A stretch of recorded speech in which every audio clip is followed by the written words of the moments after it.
Alright, so I kind of screwed up this week. Been trying to do all the reviews in chronological order, but for some reason I probably had taken this album out to show somebody and then just put it back in the CD case in the wrong spot, but I had it ahead of the White Album, and so last week when I finished reviewing Magical Mystery Tour and I put it back in the shelf, I kind of pulled this one out a little bit, so I was like, okay, which one am I reviewing next? The one that's just next in line. I pulled it out a little bit so I'd remember. And then I was about halfway through listening to this album and writing my comments and stuff before I realized I'd made a mistake, and I should be doing the White Album this week instead.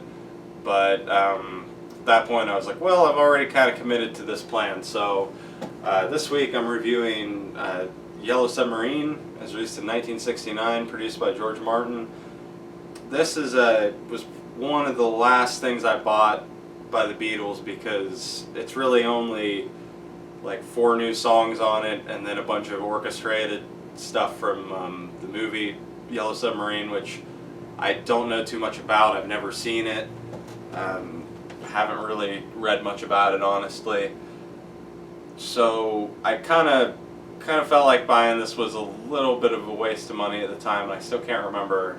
I think I probably paid like $14 for it. It's still probably not worth it for these 4 songs, but I kind of just wanted to have it in my collection too, because it's got like a cool cover and everything, and they'd come out with these like nice reissues or whatever that I liked, so I bought it.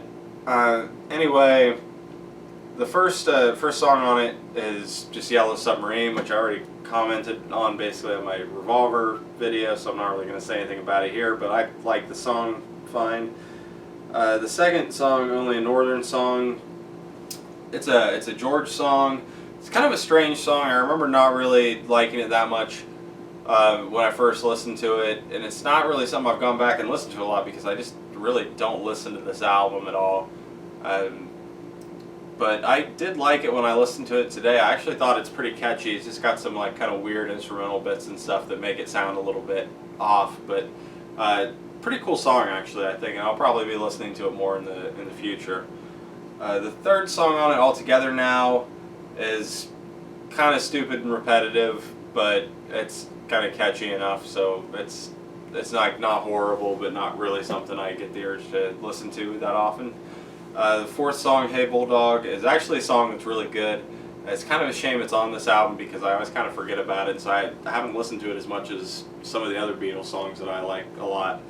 But I think it's got kind of like one of their best guitar riffs on it. I like the bass line in it's really cool, and I like the guitar solo in the song a lot too. So kind of a overlooked Beatles song, at least for me, one that I always forget exists.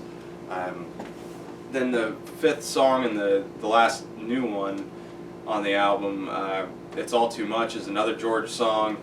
It's kind of a long song. It's like 6 minutes and 25 seconds. It kind of goes on a little bit at the end, but at the most of it, I like it. I think it's a pretty catchy song. Still got some kind of weird sounding instrumentation. Not as like weird as It's Only a Northern Song, but just like some like trippy, I don't know if it's like guitar or whatever it is that goes on in the background.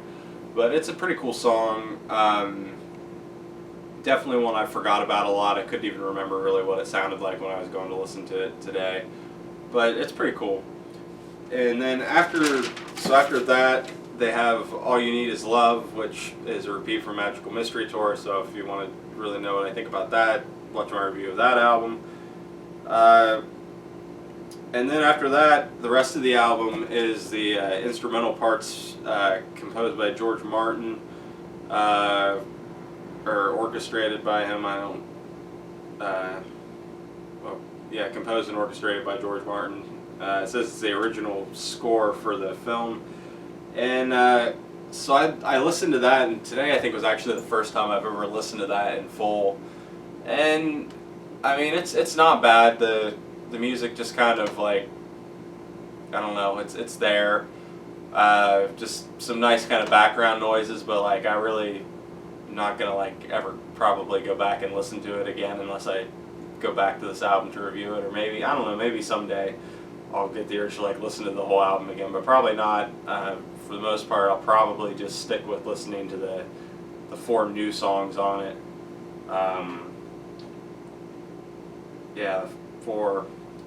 So this album, honestly, I guess I got to give it probably like a 2 out of 5, because I mean it's 4 new songs and a bunch of like instrumental stuff that's okay, and then 2 old songs. So it's not really like, I mean, people don't really buy albums anymore, but it kind of wasn't worth buying. I don't feel like back when I bought it, but I don't know. The 4 songs on it are cool and they're definitely worth checking out, but definitely probably the worst Beatles album, just because it's not really a full album. It's kind of just 4 new songs and some old stuff and some instrumental stuff from a movie. So anyway, since I just did this one short video, or kind of short review, I'm going to do another video probably later, not Beatles related, but I'm going to go back and do a Doors video. So anyway, hopefully next week I'm going to start on the White Album, and I think I'm going to split that one into